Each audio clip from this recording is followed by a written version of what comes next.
Hello everyone. In this lecture, we will start by discussing different types of pattern matching, their syntax, and then we will discuss few examples of each type. At the end, we will also give you some tips on the usage of different methods. So let's start. We can define pattern matching as a method to identify the string complying to given format. Suppose we want to identify all the customer names that starts with letter A, or we want to identify the customer who has provided email ID instead of names, or to identify the customer who has not provided the domain names in their email ID.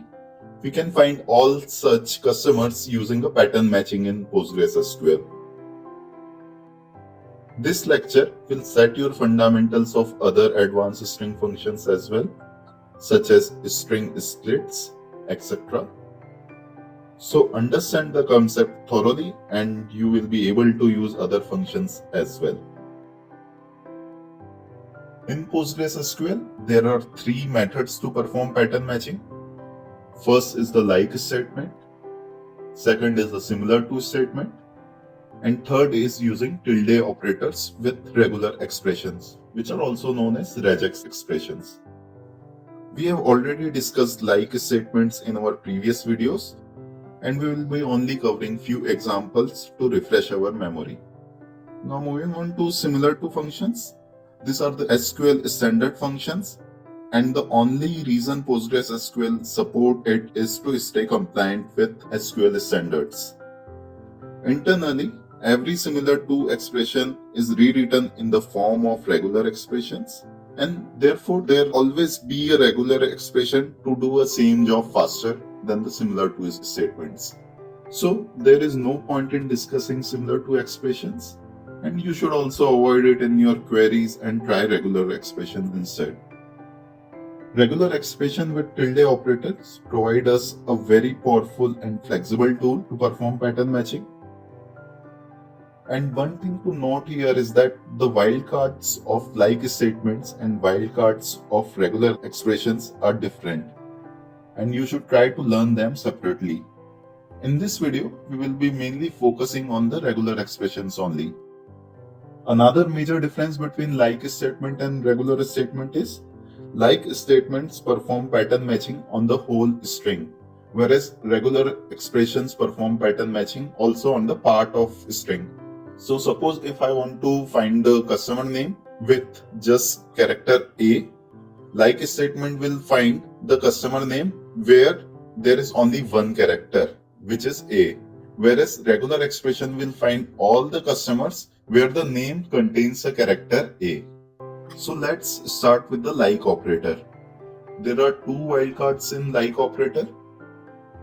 First is the percentage symbol and second is the underscore symbol. Percentage symbols allow you to match any strings of any length, whereas underscore symbol allow you to match only a single character. Let's look at some examples. We have already discussed this in our previous videos, so in this video we will be only discussing it and not executing it in pgadmin. So suppose if we want to find all the customers where the first name starts with character J and O, we will write select star from customer table where first name is like J, O, and then the percentage symbol. We are using percentage symbol because we don't know the length of the name and we want to identify all the customer names where the starting characters are J and O. Now suppose we want to find all the customers which contains letter O and D. So we will write select star from customer table where first name like percentage symbol, then O, D, then percentage symbol. This means that first name should contain O and D adjacent to each other.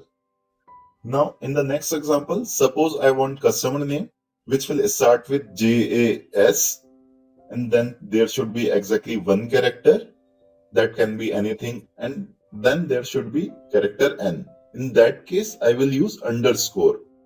Underscore will ensure only a single character replacement. We can also use not statements with the like statement, and in the next example you can see that we have used not like J% to identify all the customers whose names doesn't start with J. Now suppose I want to identify all the customers whose names start with A, B, C or E. For this, I have to write 4 different like statements with or statements in between. Now consider a more complicated case where I want my first name to start with A, B, C, D or E, and my second name should start with F or G. In this case, I have to write 5 into 2. So total 10 like statements with the combination of or and keywords. Now let's suppose I also want to constrain the length of my first name and last name. In this case, I first have to identify the separator between the first name and the last name, that is a position of space in my name. And then I have to write 2 more conditions on the length of first name and last name. So you can see with the increase in number of conditions and the complications, the number of like statement in SQL increases exponentially. In general, like statements provide quick and easy way to solve simple pattern matching problems. But for complex matching problem, we have to use the regex functions. You must be thinking, we will hardly encounter any such situation in our professional career. So let me tell you an example. Suppose if you want to filter out invalid email IDs from your data.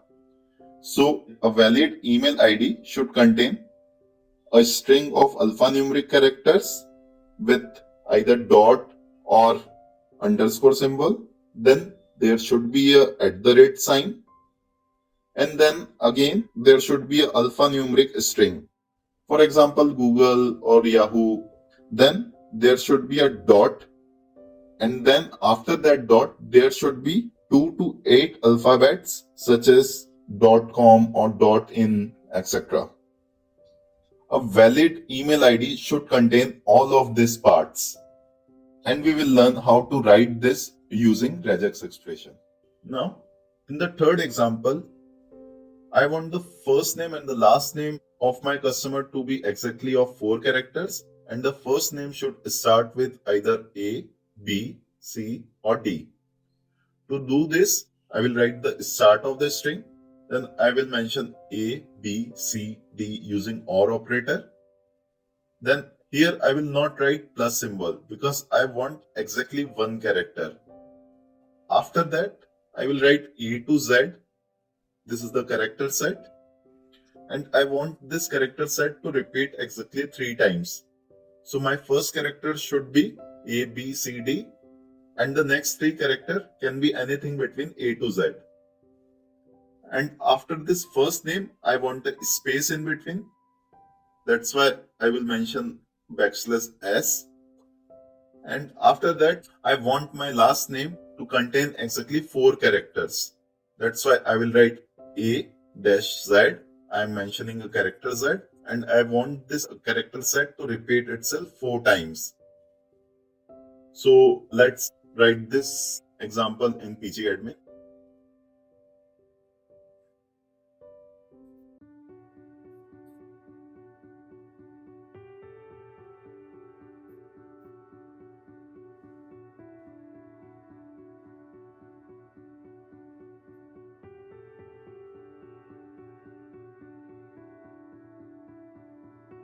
To mention the start of a string, I will write head symbol.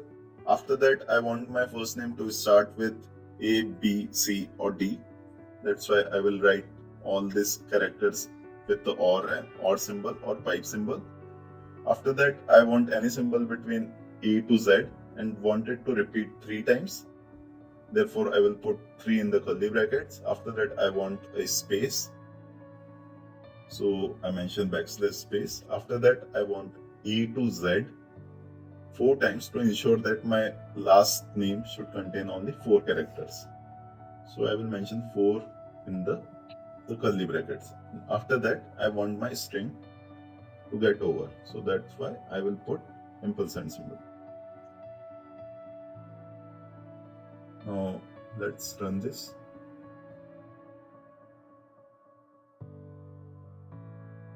You can see we are getting all the customer whose first name and last name contains only 4 characters, and customers where first name are starting with A, B, C or D. Now suppose we have some email IDs in our customer name, and for this example we are using another table, that is the users table. We have already loaded data into this table.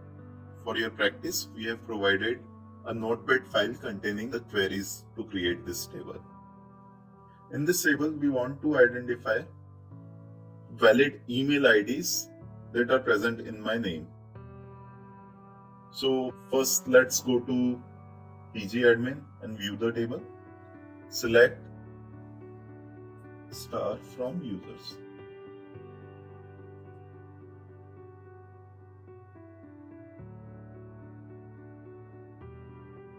You can see that we have only one column, that is column for name, and in that column we have few email IDs as well. So now we want to identify these email IDs, only valid email IDs from this data.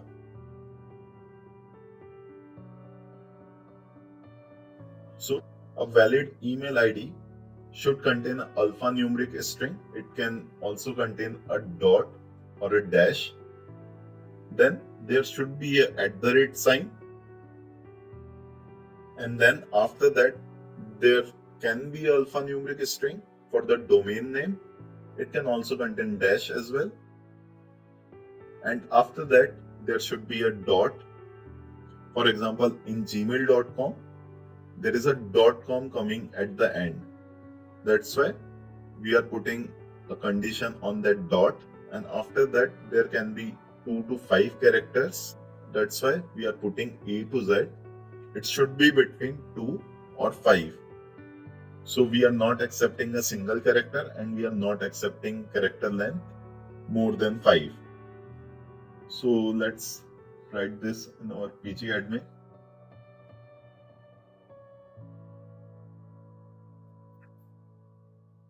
Select this star from users, where to make it case insensitive, I will write tilde star, then under single quotes. To mention the first part of our email ID, we'll mention all the possible characters, that is A to Z, 0 to 9, dot or a dash or underscore, and we want this to repeat n number of times. After that we want the @ symbol, and after that we want another character set of A to Z or 0 to 9 or dash, since domain name contains only alphanumeric characters and can also contain dash, and we want this to repeat n number of times. That's why we are putting plus. After that we want a dot to come after the domain name.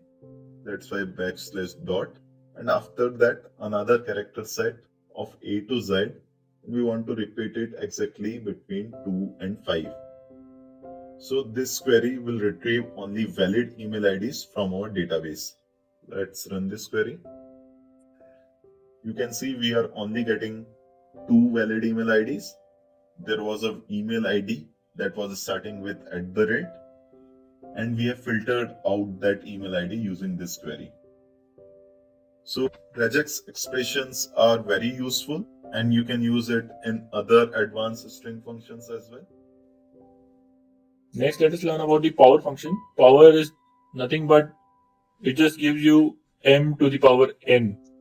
So 2 raised to the power 3 is 2 cube, which is 8. 6 raised to the power 2 is 6 square, which is 36.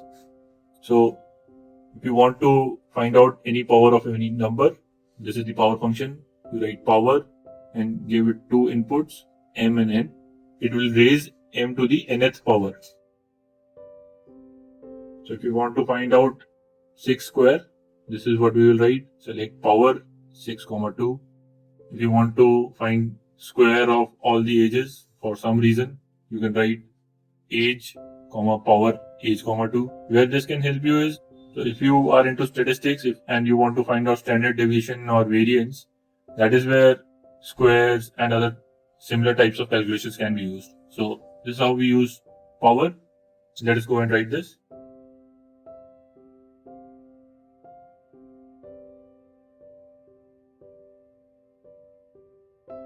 Select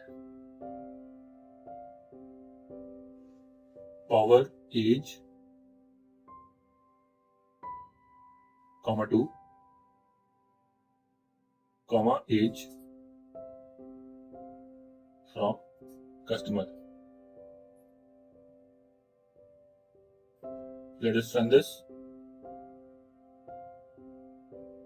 You can see we have age of 67. 67 square is 4489. 31 square is 961. 65 square is 4225. So those are all the functions that we will be covering. Apart from this, there are some other mathematical functions also, which are very specific. If someday you need to use some other function, just go to Google, you can find those, or you can find these functions in the Postgres documentation also. Now let us look at the round function. Round is a very important function. You may have noticed that whenever you are transacting, you transact in integer values. The money that you give to some person, it is in integer values usually, whereas the price written for various products is in decimal points. So whenever you're transacting, you want to round that price to the nearest integer. That's where round function helps you. The syntax for round function is simple. You just write round and give the number that you want to round, and it will round that number to the nearest integer. So for example, I have sales values in the sales table. It has 2 decimal places. The round function will round it to the nearest integer. So let us find out the sales values and its rounded values. So you can see in the sales table, the sales value has 2 decimal values. If we round it, let us see what we get. Select order line,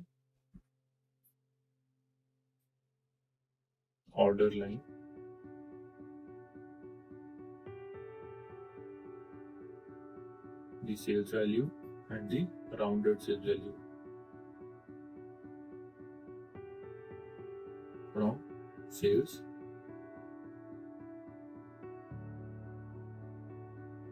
Ordered by sales in descending. Let's run this. So you can see 22,638.48 is rounded to 22,638. 17,499.95 is rounded to 17,500. So when we were using floor, it was always giving us the lower integer value. When we were using the ceiling, it was giving us only the higher integer value. When you are rounding it up, it will give you the nearest integer value. So that's the difference. Round is just taking you to the nearest integer value to that decimal number that you have input.